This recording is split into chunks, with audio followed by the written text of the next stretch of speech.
One of our challenges, and the challenge that I put to our administrators this year, is we absolutely can't leave things to chance. Last year, our theme was accountability. We're going to own in the buildings, and we're going to be transparent about what we expect.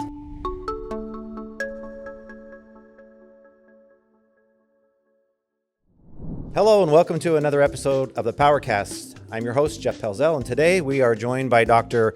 Brent Raby and from West Aurora ISD and from the great state of Illinois. So thanks for joining us. We're here at Edge in Nashville, and I'm just looking forward to the conversation. So if you don't mind telling people a little about your role that you do with inside the school district and talk a little bit about your district. All right. Well, thanks for having me. I appreciate it. I am the Associate Superintendent for Teaching and Learning at West Aurora.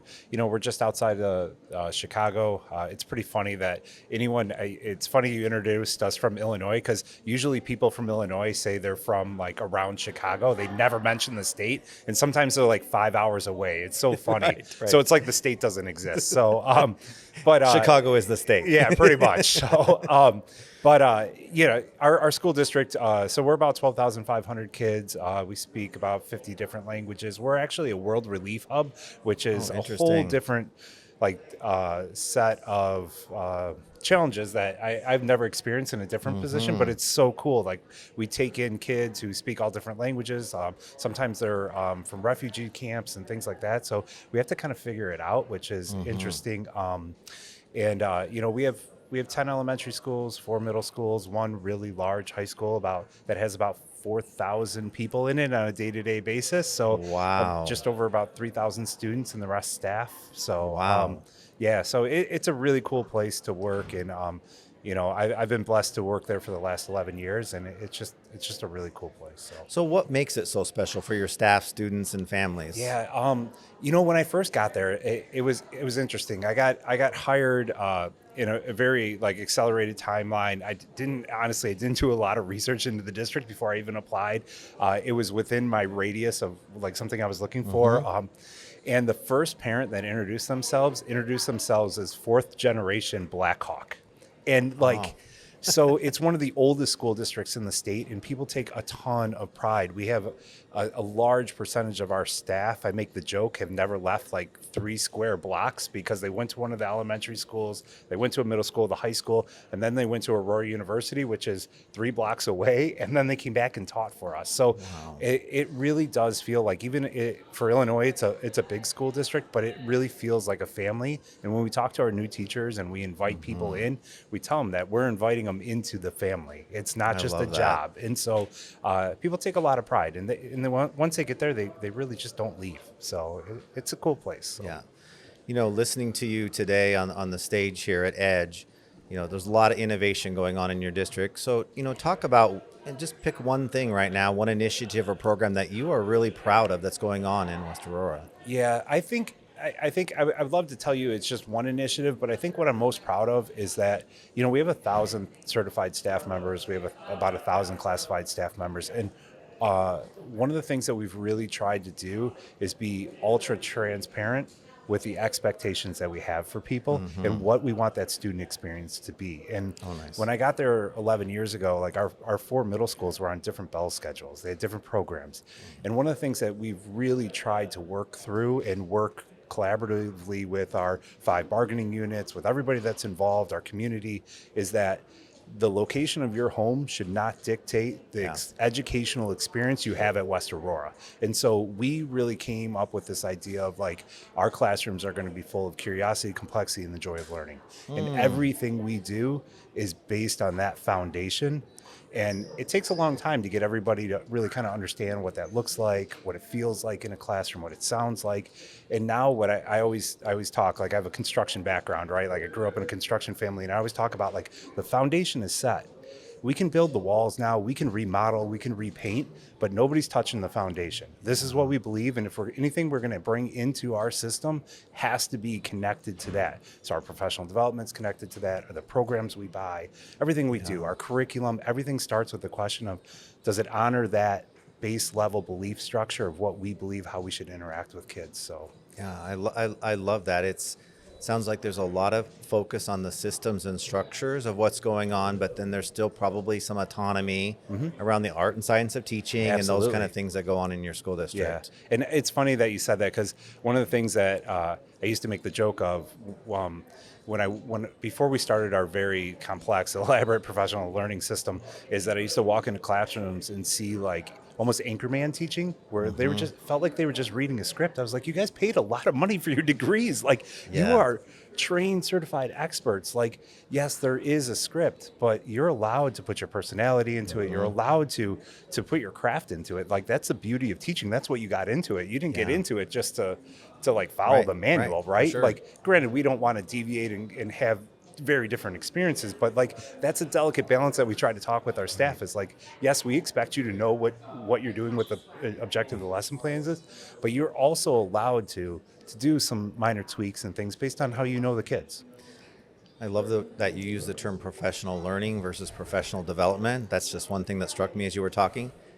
Talk to us about that professional learning experience, because it seems very innovative. It's, so comprehensive based on what I heard earlier today, but share with our listeners what that looks like. Yeah, so one of the first things that we did is in Illinois, a lot like other states, people go back and they get advanced degrees, masters, things like that. They go to various universities, and what happens is that they talk about curriculum and instruction a little bit differently, with a little different vocabulary there. And so then they come back to West Aurora, and it's like a hodgepodge of language, and nobody really understands exactly, like, we basically end up trying to reprogram people, or like kind of merge that language together. So what we did is we hired what we called curriculum coordinators at the time. You could call them instructional coaches. They were like a mesh between department chairs and curriculum coordinators, and we put one in for first grade or kindergarten all the way through fifth grade, and then for the content areas.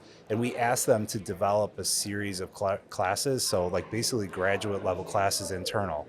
We give, once people complete a series of 15 courses and they prove that they have demonstrated mastery of that, we give them internal 4 graduate credit hours, so they move on the salary schedule. Amazing. So over the last 10 years, we've had over 1,200 micro-credentials completed within our district, with our staff members leading it, and people moving on the salary schedule. So that the other beauty of that, it was a retention plan. So then when they want to go somewhere else, they're going to lose those hours. So they're encouraged to see. And the other thing, it's not like we want to trap them at West Aurora, but we really want to show that we value them, and that we put, I think I said it earlier, that we put a lot of time and effort into their development as a teacher. And we're committed to that, and we're going to continually be committed to that through monetary ways, and also just through learning. And so they don't want to leave. They feel like they may get a better job offer with more money somewhere else, but when they turn around and look and be like, look at all that they're doing for me to support me as a professional, they end up staying. And it's a cool thing. Yeah, what an amazing investment in them. And then it's always, when you're using your own staff, yes, that's always, people are more willing to learn from people that they respect, their peers and those kind of things. And so you have seen an impact on your retention, is what I'm hearing. Absolutely. Too. So 11 years ago, we were about mid-80s, and now we're about mid-90s. And I think when you look at a teacher shortage, so you got to put that in context. Post-COVID, where people weren't going into the profession, and the people that we're leaving now are typically having life changes, where they're moving, or their spouse got a different job in a different state, or they're simply retiring. We actually, I was just talking to the person that runs our mentoring induction program. We just had all of our new teachers in, and she said she couldn't believe how many teachers came up to her and said, we chose to come here because we've heard how you support teachers in the professional development. And I think that was moving for her, and just she's a lifer, and she's like, I've never heard that before. It used to be we were begging people to come, and that's just because it's a tough place to teach. A lot of different languages, a lot of different challenges, and it's a big place, so and we have some other neighboring districts that definitely pay better than us, but to hear that we're a destination was a cool thing. Well, and not only are you providing them a professional learning piece, but I look at it and look at the solutions that you have from PowerSchool. For me, the 3 trifecta around teaching and learning, curriculum instruction, Schoology, the performance matters pieces, and those kind of pieces, I think that's part of your ecosystem as a whole. Yeah. And really, I do. I was actually just having a meeting earlier today, and I think my belief in PowerSchool is that like what I told them, and it sounds crazy, you don't have to be best in class in everything, but everything needs to work together, because the bottom line is the end user.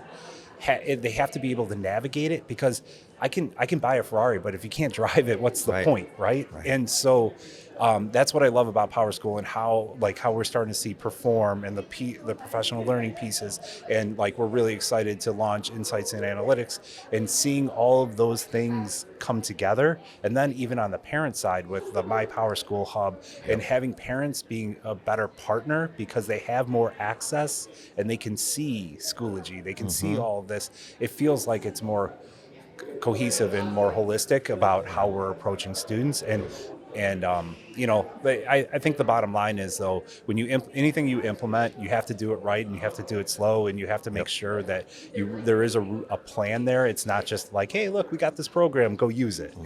It's really being comprehensive, and that's where we also pull in some of the professional learning, where we talked about, like, we do micro credentials, which is more like the foundational understanding and the deep learning and the things that you have to learn in person and with somebody. Then we have this whole competency-based badge concept, and where they can do self-paced. So like when we implement Schoology, or we have new teachers trying to learn Schoology, we have a 68-hour class that's self-paced that they can do, because the one thing we don't have in education is time. And so if I can eliminate like what I would consider, like the former tech director in me, like the computer lab time, where I'm teaching people how to point and click, and we're eliminating that, then when we're really in front of them, we're really talking about being transparent about expectations and how we're trying to integrate these things. And I think our staff members are appreciative of that.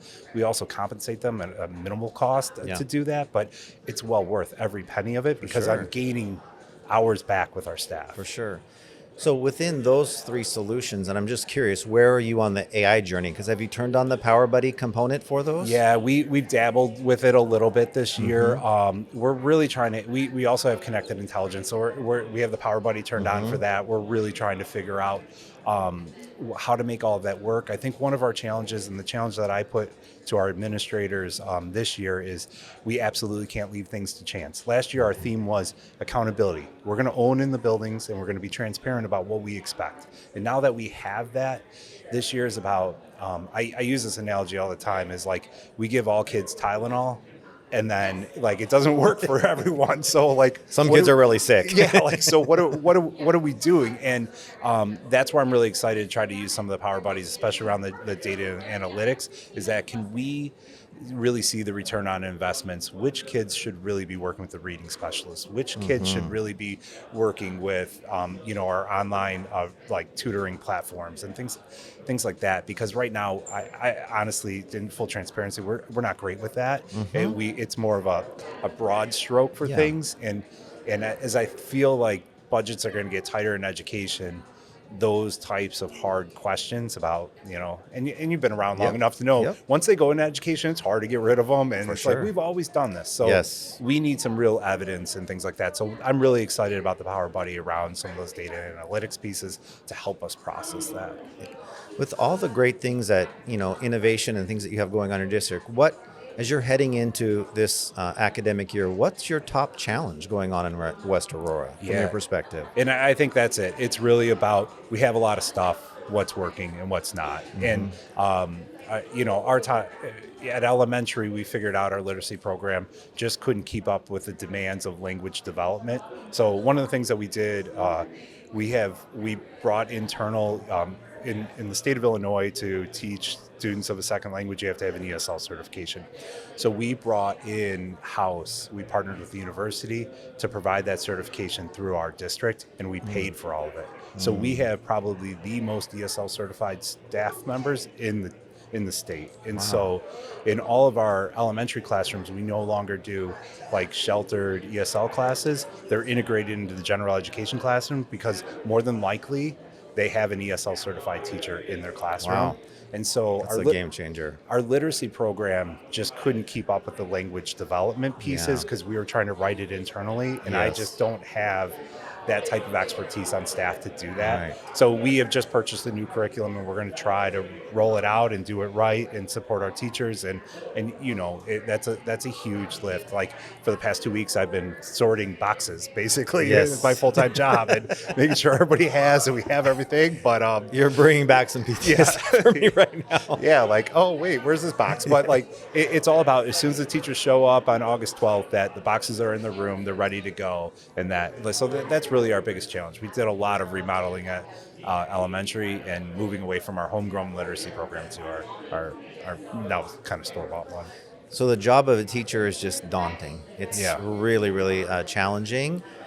We ask a lot of them and expect them. What are you guys doing in your district to help with the teacher well-being and all of that work, whether it's through professional learning, whether it's through composite? I don't know. What are those things that you're doing to help teachers?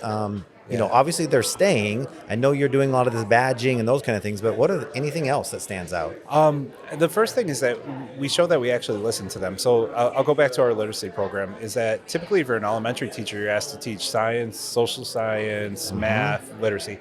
So when we pulled teachers into a room, so we had about 50 staff members representing teachers, classified staff, you name it, all in a room. And we said, if we could reimagine the elementary day, because we're already doing a new literacy program, so we got to blow it up anyway. And we have a very short elementary day. Our students get out at 2:20, so it's not a lot of time to teach.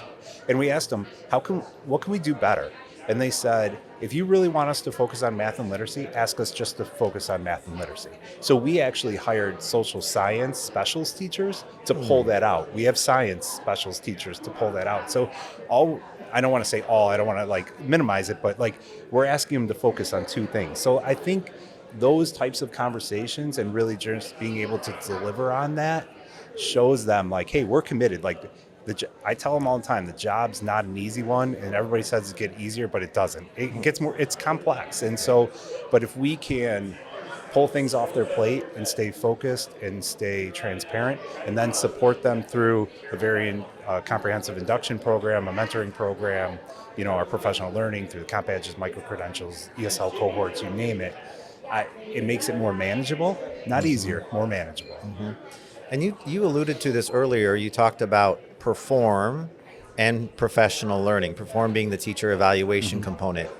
I'm not sure, even just talking to you, how long have you had that solution in place or as a district? Yeah, we kind of go back to the days of True North Logic and things like that. So we've been using variations of that for past 8 or 9 years. Okay.